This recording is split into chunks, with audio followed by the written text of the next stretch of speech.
Hello, and welcome. Welcome to this new live stream. My name is Felix. Happy to be here.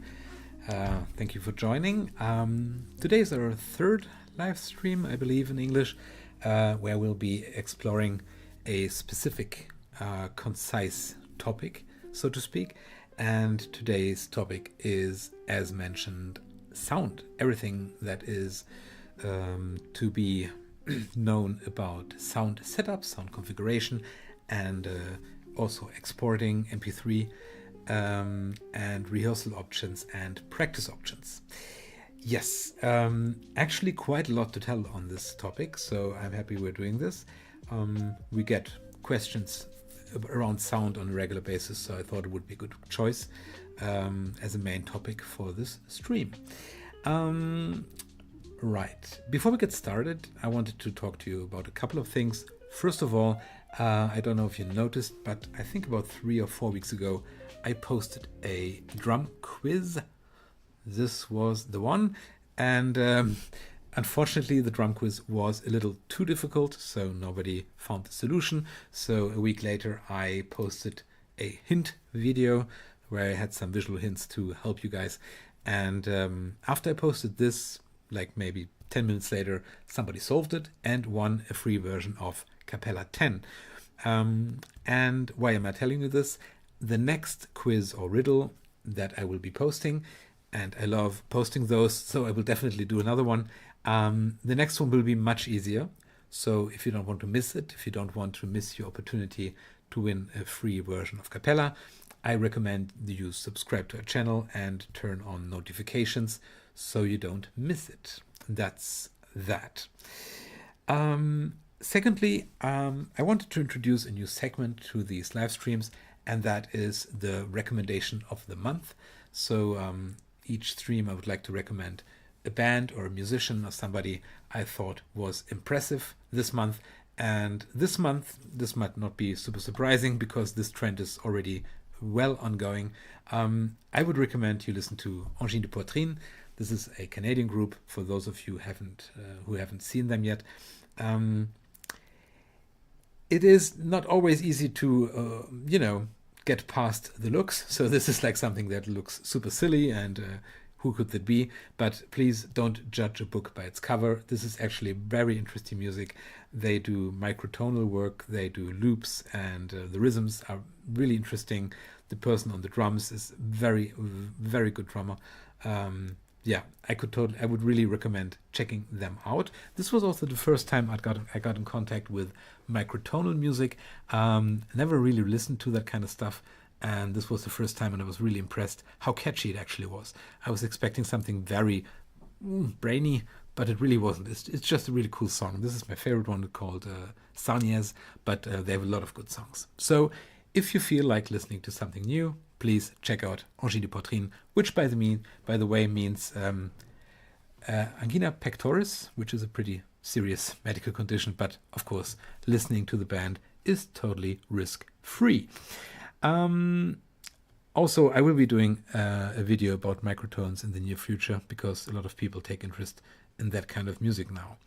On the other hand, if you have like a band you would like me to, recommend in this kind of setting, please feel free to send me a link. We should be able to show you this here. There you go. Just send us an email and say like, okay, this is my band. Could you recommend us in our stream? And I would be happy to do so. Yeah, that's almost all before we start. One tiny detail before we go into sound in Capella. We will be talking a lot about the sound in Capella, but not about one specific topic, and that is VST3 plugins. For those of you who are not aware, VST3 plugins are third-party sound libraries that you can connect with Capella to create some very good sounds in Capella, very high-quality samples that you can buy, or some are for free as well. It's a very interesting topic. The only problem is that every provider for VST3 plugins has a little bit of a different way to connect the library to your software, which makes it pretty difficult for us to give you like general advice on how to do it. That's why we don't have a spotless documentation, because we cannot create a documentation for every third-party provider. So what we do is, let me show you this one again. No, that didn't work. There you go. If you have a specific VST3 plugin that you would like to incorporate in Capella, just send us an email and we will try to help you set it up, or at least show you where you can get more help on the topic. Okay, that was, I hope not too long, my little intro. Let's get into setting up and configuring sound in Capella. There we are. This is our lovely interface. Let me just check the second of my little, notes here. I thought a lot about how we could, talk about this in the best and structured way. And I decided to tell you that there are 4 different use cases which apply when you want to set up your score. So there is some use cases that are very easy, and it goes to more and more complicated and difficult. And of course, as a warm-up, we will start with the easiest use case. And the easiest use case is use case number 1, which we will call, well, we will call it that, but that's just what it is. Writing notes and listening only on your device, only one setup. Meaning, for example, you play the trumpet and you always write on your PC or your Mac, you write your score that you're supposed to play in your orchestra, and you want to have it as in your music notation software. So you always write trumpet, one voice, and it's always the same sound that you want. This is the easiest use case that we will be starting with today. So let's set up a new score. I'm going to go on File, New Score Wizard, and I'm going to take the flute for now. It doesn't matter which instrument. Let's go with the flute, and let's get rid of this. Let's give it a title. Let's be super creative about this. Flute song number 1, and we're ready. Okay, this will be our first song. Don't worry, I will always only write only this. That's sufficient for what we want to do right now. So this is set up. If we listen to it, oh, excuse me, I didn't want the metronome. You can activate and deactivate the metronome down here. There you go. Now let's listen to it again. Yeah, this is, well, not super pretty. This is the MIDI sound. Doesn't sound super natural. Let's imagine you want to improve the sound of this. If we want to improve that, we will enter the sound configuration. We will do this a couple of times today, obviously. So I will use the shortcut on my keyboard. This is Control, Shift, and J. Opens Capella Tune, which is our sound configuration. For Mac, it will be Command, Shift, J, I believe. Okay, now Capella Tune is the module that is responsible for everything that creates sound, audible sound in Capella. The first tab that is going to be opened when you open Capella Tune is the Playback Devices tab. And we don't need to do a lot in this one. Let me just show you 2 little details which you should check out. The first one is the block size. You will find this right here. Okay, the block size. Now, the block size is responsible, or I'm going to say it controls the quality of the live playback. So if you want a high quality, fluid playback, you want a small block size. So you could pick 1024. But when you start the playback and you see that your computer has difficulties realizing that, like making it happen, and you get a laggy sound like this, you can increase the block size right here to the next one. So the higher the block size, the easier it is for your computer to create the sound in live, like in real time. Sorry. This is a request we get from time to time because people are confused that the sound doesn't sound like normal but laggy. That's where you can fix that. And there was a second thing I wanted to show you here. When you open this for the first time, your window might vary a little bit because we have the sound fonts here. And as you can see, I have quite a lot of sound fonts. You might not have all those, but you can install them easily by clicking on Add Remove right here. And then you can like select the ones that are here and, you know, shift them over to the right side and install them. I can't do it now because it's already installed. But if you have trouble with this, just send us an email and we will help you. Also, there's a help button. You've guessed it, it will help you as well. But now let's imagine you've done this and you have different sound fonts, and now you're listening to your flute again. And you think like, okay, let's try to make this a little more pretty. So I apologize. First of all, I will select the flute, this little melody right here. And you see that this icon down here, the play icon, changed to the loop icon, because when you select a melody, it will play this one in loop playback, which is quite useful when you want to work out something like the perfect sound. So let's go. Okay, and now I'm gonna enter a sound configuration, and I will switch the tab to tab instruments. And down here we see which profile is activated. It's MIDI, as you can hear. And I will switch this to a sound font. There you go. This is the Arachno sound font, and I can switch it again. Now we are on fluid. There we go. General user, you know. So I think it's pretty, yeah, that's it. It's pretty convenient that you can listen to it at the same time when you change it. When you've done this and you're happy with the sound, actually for your first setup, once this is done, you're done actually. There's not much more you need to do because, as I said, this is the first use case where you only write for yourself and only listen to the same kind of instruments. Okay, before we switch to the second use case, which is a little more complex, let me show you one more little box, a little checkbox that doesn't seem too important, but it's actually super important. Right here, same sound for all instruments. Sounds pretty innocent. It is really not innocent. It can be really tricky because if this one is, activated and you don't know that it exists, it can be really frustrating. Why?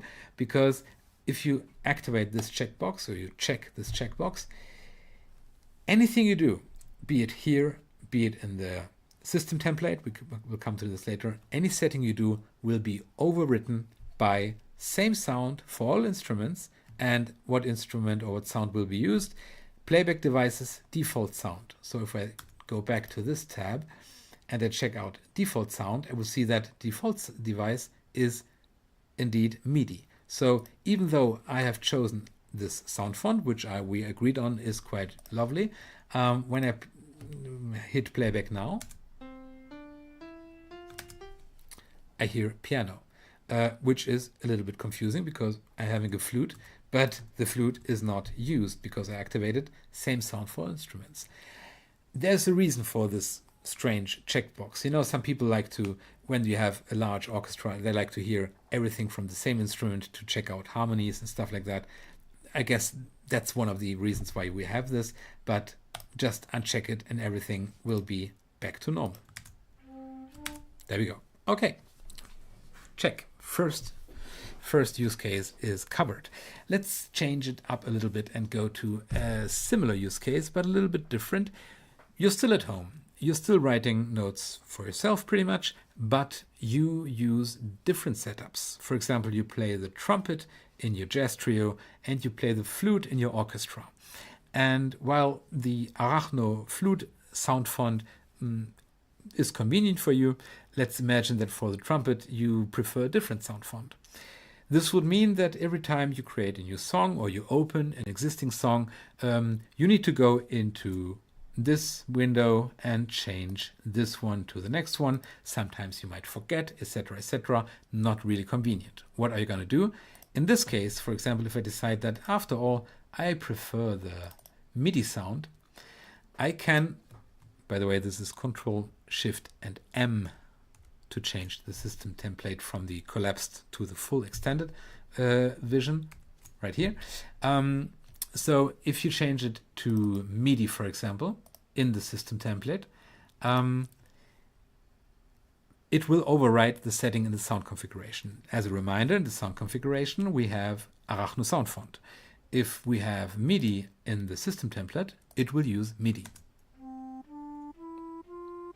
There we go. That's the typical MIDI sound we had before. So one thing to really take note of here is that everything you save in the system template will be saved in your score, meaning that the next time you open your flute song, it will be MIDI. Next time you open your trumpet, it will be Arachno Soundfont, and it will always be this chosen sound font. So everything you set up in your sound configuration is just in your program, but everything in the system template, every setting you do there is, an option set in your score, in every individual score. This is a point we will come back to this a couple of times, actually. Okay, let me just... Oh, bit of a dry throat. Okay, I hope that was clear. Let's change it up a little bit and go to the third use case, which is you are writing notes at home, but you're not only writing them for yourself, you will be sending your files, your capella files, to other users who use our free capella reader to visualize and hear your composition, your notes, whatever your score. This is a very specific use case, but it's actually not that uncommon. It's not uncommon at all. If you're leading a choir and you do all the arrangements and then you send all the capella files to all your choir members and they can listen to it at home. And from time to time, what happens is that when you're listening to your choir members on their tablet or your phone and they're listening to your composition, your score, it might sound different than it did when you created it in capella. And this can be quite confusing because, as I said, everything you save here in the system template stays with the score, stays with the capella file. And what is like a little bit of a trap, so to speak, in this scenario is that the device that you choose here can only be used if the oh, this is getting complicated. I'm sorry. Let's say I'm using a sound font. Let's say I'm using Arachno sound font. Okay, let's go back to this one. If I save this with a score and I share my score with other users who open it with Capella Reader, normally Capella Reader should also use the same sound font because I saved it in my file. But the problem is Capella Reader doesn't have that sound font. Capella Reader only has one specific sound font, which is this one, Tim GM6 MB1. Pretty catchy name. And this sound font is the one that is included in Capella Reader. That is the only one that can be used. So if you listen to your score at home, it will sound different because the Capella Reader can only use the Tim GM6MB sound font. So to make a long story short, if you make music and you know that people will open it with Capella Reader, either set it to this sound font right away and only work on it like this, or at least listen into this sound font to check if it's okay. When you're working on flute or stuff like this, pretty common instruments, it is not always a big problem. They may just say, well, it sounds different, or it doesn't sound as good as you described it. But it can be pretty, well, problematic if you include stuff like percussions, like claps or any sounds like those, because they are not always standardized. And in the worst case, it could happen that you use a sound in a specific sound font that simply does not exist at all in the Tim GM6MB1, which means they will not hear anything at all. That's the worst case scenario. So as a reminder, use this sound font here to be sure that you hear the same stuff your choir members or your other musicians hear. Okay, this was already use case number 3. We're making great time here. By the way, if you have any questions, just, the comment section is totally free. You can say hello or say where you're from and stuff like that. And of course, you can also ask any questions you have to this topic. Okay. Yeah, let's step up to the 4th use case, which is actually, maybe it's the most complicated, but actually it's not, because now we've talked about a lot of these different, little pitfalls. So when I tell you the fourth use case is actually collaboration with other users who also use Capella. As you might guess, it's just important to talk about which sound font you're using. Because let's imagine you choose a sound font like, let's go back to this one, Arachno, and by chance your colleague with whom you're sharing the score, he doesn't have the sound font. It might sound different when he plays it. So there's two things you can do. First of all, communicate, say, okay, hey, I've created this. It sounds great. Please use this and that sound font. And if you want to make totally sure, you can also just do an MP3 export, because when you do an MP3 export, it will sound exactly as it sounds when you play it in Capella. Yeah, just to make sure that it really sounds the same. There's one exception to that rule, however, when you export MP3. It's a bit of a freak case. When you have a MIDI voice and you export this to MP3, it will not use MIDI to export MP3 because it can't. Capella can only, play MIDI, but it cannot use it for export options. This is why when you reopen our sound configuration, playback devices again, you will see there's this little, I think it's called an asterisk, or I'm going to say a star, but I think it's an asterisk. There's this one right here, right?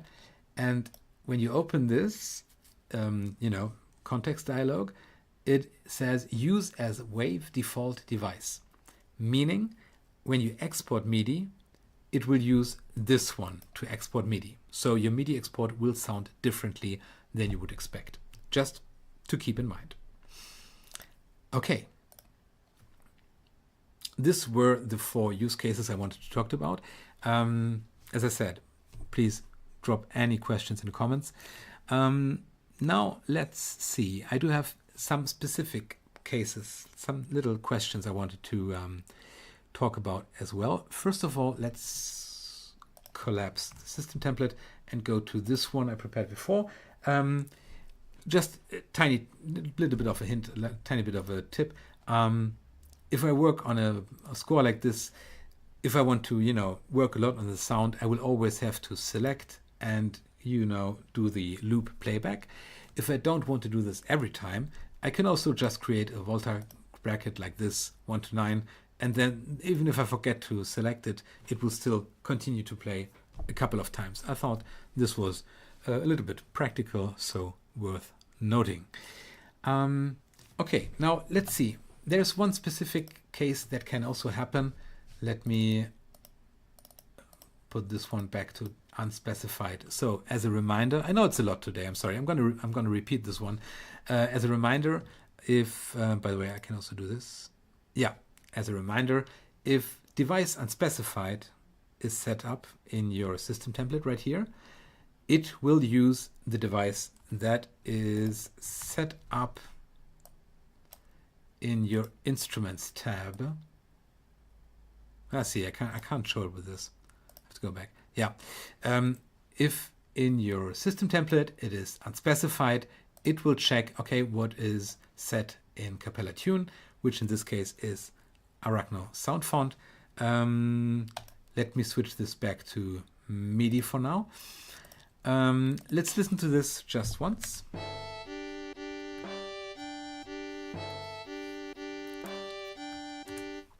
Okay, now let's imagine that I'm going to say, okay, I do like the timpani with the MIDI sound, but I don't like the MIDI sound of the violin. So I only want to change one of those. And I'm going to use this one. Let's listen to this. Okay.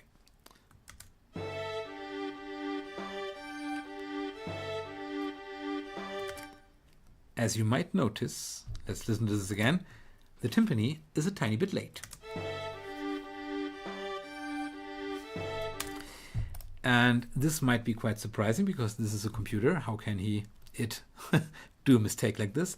So we have to talk about latencies. Latency is basically the time between the computer has to do something. The computer is told to make a sound, and the computer is making the sound. And there's a time difference between those. And depending on which sound font or which device is set up, this latency might vary. And in this case, it does, because the MIDI needs a little more time to create the sound than the Arachno sound font, meaning we have this, it's not together. Now, correcting this is actually surprisingly easy once you know how to do it. Let's just hit playback again. I'm gonna just set one of the violins to 0. Not necessary to have both. Okay. Now I'm gonna have this on a loop, and I will correct the delay of these. So I go on playback devices. And here I can set a delay for the MIDI sound. And this delay has to be negative because the MIDI comes in too late. So let me go on the negative.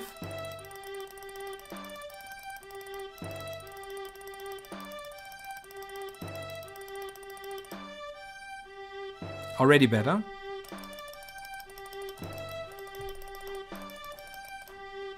Almost there. Okay. I think we can live with that. You see, it's actually pretty easy to, correct this, but if you don't know where this delay is coming from, this can be super surprising. This can also happen, by the way, if, for example, let me put this on Arachno as well. So we can't have any delay. Now it's no delay, all good. Let me reset this to 0, like you would have it if you would do it today. And let's check out the metronome. Let's have the metronome play with MIDI, and I believe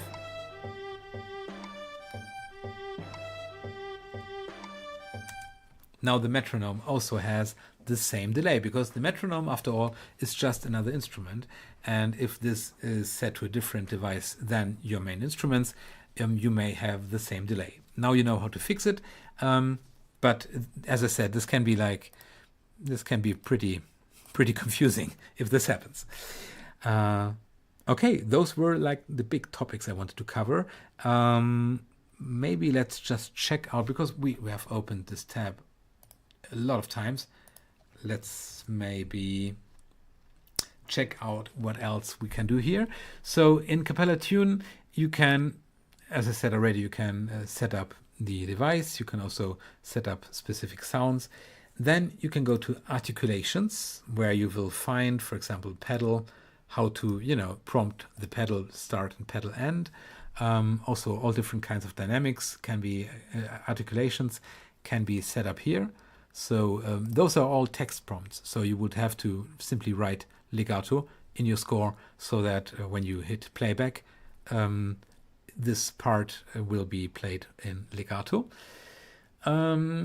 We also have a dynamic and rhythm tab, which is pretty useful if you want to have a specific setting for forte or whatever. Also, the different attack changes for slurs and staccatissimo, etc., can be set up here. The special rhythms, like the swing, we talked about this in another stream. This is where you can set that up. Then we also have specifics for trills. This is very specific content, but just wanted to give you a quick overview.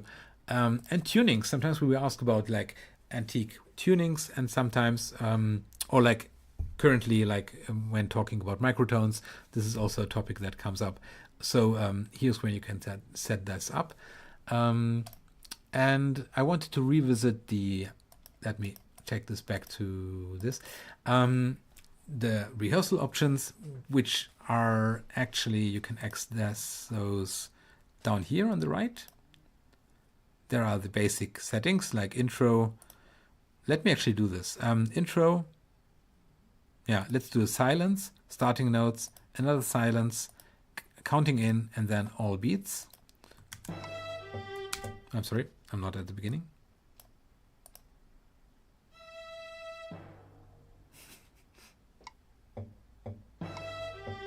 Okay, that's what this does. So you can have like count in, you can have like this starting notes intro where all the starting notes are played. This can be very helpful when you write for choir, for example, so that you have your first note in your ear, and then you have a silence and count in, etc. And you can set up specific settings right here in the rehearsal tabs, like which sound is used for the intro notes, for example, which sound is used, of course, for the metronome, and also what does it mean if I click reduced beats. Maybe I want the first, the third, and the fourth beat to be played when I activate this. A lot of settings you can do. Yes, this would be all. I did say I wanted to talk about practice tracks, but I did that a couple of times already. So quickly, just in case you haven't seen that yet, if you want to create a practice track as an MP3, for example, for your orchestra or choir, whatever, you can set up specific volumes here in the system template, and you can also pan them. So you can say, okay, the first violin goes more to the right, and the second violin goes more to the left, and timpani stays in the middle, which this is the way it will be played then. I'm sorry, let me deactivate those again because this is not practical now. There we go. So it's like more spaced out. Yep, that is that. 2 more things and then we are done. I know it's a lot today. It's a lot of things to, to get into. The first one is actually not in the sound configurations, but in preferences. In preferences, we also have a little category called sound. The playback is not really that important because it will just lead you to sound configuration. But we will talk about this one, sound listen. And this means, it's a little confusing actually. It means what sound do you hear when you enter notes? I have, of course, the option use simple template sound if possible, which means when I'm writing notes in my flute voice, I will hear the flute. But some people don't like that. Some people like to have a piano, in which case, we have the piano here. I would deactivate this option. And now if I continue to write a note in this, I hear this, but when I hit playback, it will be played with violin sound. Okay, export options. Yes, didn't want to forget this. To be honest, there's not much to explain about this. You can export as a MP3, WAV, or MIDI, and if you want to have specific MIDI options, you can set them up. Just actually this was the last tab I didn't show in sound configuration. The MIDI options, you can choose different options to export MIDI. Yeah. Honestly, I think this is about actually, this is pretty much anything I wanted to talk to you about. I have checked everything. Yes, I did. Okay. I hope this was not too much. I hope I could explain all the settings. I will wait a couple of seconds for you to ask any questions. But if you don't, it's not a problem. Maybe I just did a very good job explaining. Yeah, let me know if you have any questions. I'm going to go back to the lobby first. Where is it? There you go.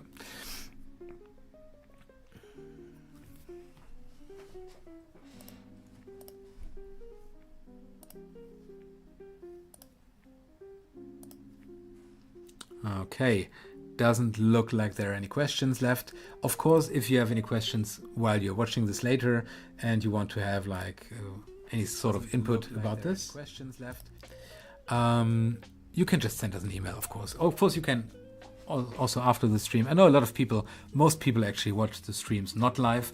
Since this is an English chat and an English stream, so we have people from all around the world watching, and some people are still asleep, others, I don't know, work or whatever. Yeah, feel free to get back to us with any questions you have. Oh, there we have a thank you. Yes, thank you too. So if you have any questions, don't hesitate to comment or write us an email. And I will be seeing you. I don't actually know which time will be the next one. Not too far in the future. I believe June, beginning of June. I will let you know, of course, via our social media channels. So yeah, have a good week, and